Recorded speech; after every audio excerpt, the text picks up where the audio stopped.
Are we sure 7's a lucky number? I think we should have stopped at 6.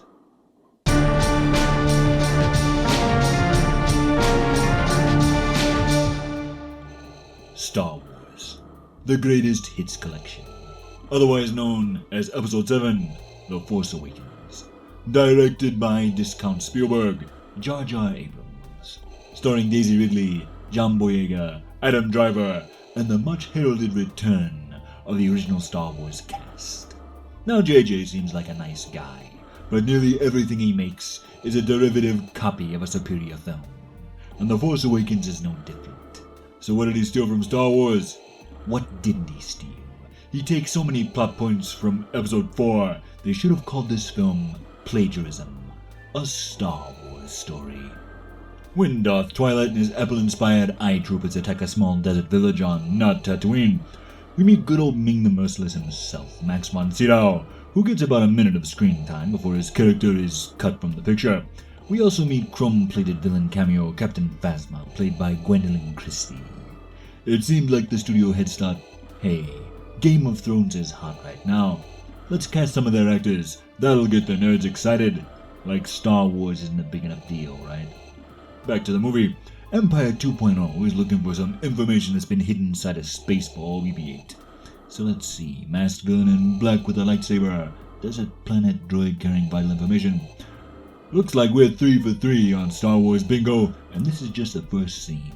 So Spaceball meets our hero of the film, a little ray of sunshine, played by Daisy Ridley, who's so OP in this film it's ridiculous.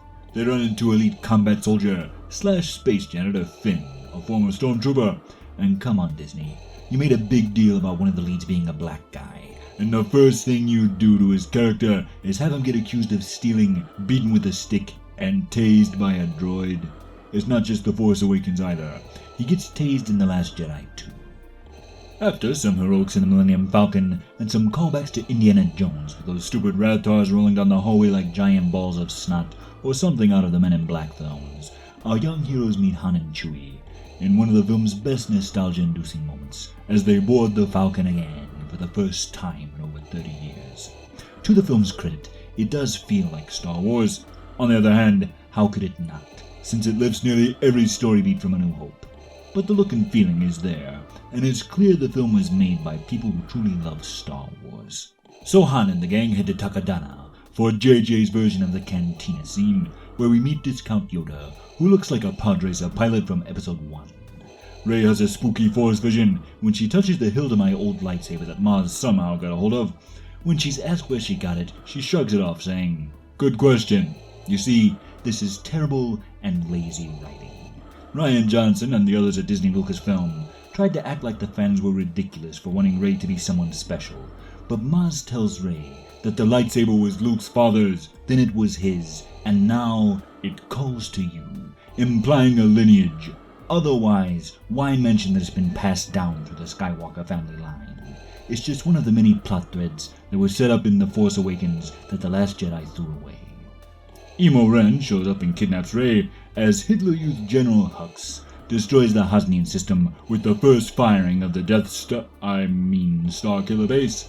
Because you can't steal Episode 4 without a planet-destroying mega-weapon, right? Except ours is bigger and can destroy 5 planets at once because one-upmanship. General Hux seems far too young to be the military commander of the First Order. Imagine if the part had been played instead by Gary Oldman. Not only would he have been the proper age to be a general, he would have given the character a weight and a presence that it deserved. He is more evil and intimidating, voicing the peacock in Kung Fu Panda 2 than General Hux ever was. Kylo Ren, played by Adam Driver, has several moments in this film where he shows promise. He has a strong introduction, and the scene where he tortures Poe with the Force and freezes Rey in the forest is truly intimidating. But then they wuss out and turn him into moody boyfriend material in Episode 8 and ruined it. He could have grown into a menacing villain over the course of these films, but instead he just comes off as a tantrum-throwing teenager who wears black and listens to Marilyn Manson to freak out his parents as he hides in his room, planning to murder his father someday. Speaking of which, Lawrence Kasdan has been chomping at the bit to kill Han Solo since Empire Strikes Back. but George Lucas wouldn't let him. So what's the first thing they do when they buy Star Wars? That's right. Like a bratty kid who does the one thing Dad told him not to do the second he leaves the room, they kill off Han Solo. In the behind-the-scenes features for The Force Awakens, Kathleen Kennedy even says, "I don't even want to think about how the fans will react to this," showing they knew it was a bad idea, but they did it anyway. The worst part of this film is the damage it did to the legacy of the original trilogy. The heroic ending of Return of the Jedi is completely unraveled by this film, turning every one of the characters fans have loved for years into pathetic failures. At this point, the franchise should be called Star Wars, not Star Wars. The lack of planning and foresight is painfully evident in this film in Episode 8. After The Last Jedi tanked, JJ said he planned a story arc for the trilogy, but Ryan just didn't follow it. But before Episode 7 came out, he said he was excited to pose a bunch of questions without the pressure of coming up with the answers. In his own words, it would be the next guy's problem.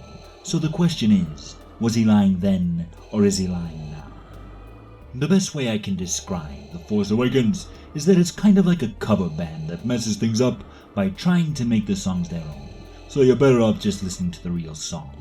In much the same way, Episode 7 copies several story elements from Episodes 4 and 5, but is an inferior version of both, so you might as well stick with the original films. And after The Last Jedi, any plot threads, characters, or questions the film managed to intrigue you with have been tied up in such an unsatisfying way, you realize how empty the film really is. Episode 7 was all build-up that needed 8 to pay off. And since it didn't, it's honestly a bit depressing for me to watch these days, because we will never get the chance to see Han, Luke, and Leia again on the big screen. In the end, Episode 7 began the current spiral of Star Wars. It's an inferior rehash of a superior film. But then, that's pretty much par for the course with JJ.